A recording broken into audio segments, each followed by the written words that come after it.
یہ ہادی صاحب لبنان کے رہنے والے ہیں۔ دراصل ایئرپورٹ پر اس کے پاسپورٹ میں کوئی کمی ہونے کی وجہ سے اس کو ہوائی جہاز میں نہیں بٹھایا جاتا ہے، اس کے بغیر ہوائی جہاز اڑا دی جاتی ہے۔ کچھ دور جانے کے بعد ہوائی جہاز پھر سے لینڈ کرتی ہے۔ دراصل ہوائی جہاز میں کچھ تکنیکی پرابلم آ جاتی ہے۔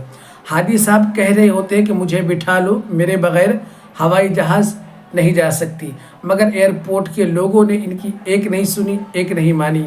ہادی صاحب کہہ رہے تھے کہ میں نے نیت کر لیا ہے، ارادہ کر لیا ہے، مگر کسی نے ان کی بات نہیں سنی۔ پھر سے ہوائی جہاز اڑان بھرتی ہے، پھر واپس لینڈ کرتی ہے۔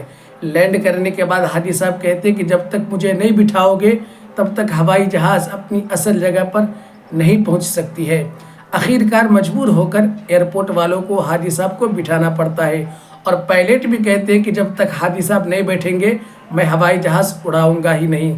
جب ہادی صاحب بیٹھتے ہیں تو ہوائی جہاز اڑتی ہے اور کوئی پرابلم نہیں ہوتا ہے۔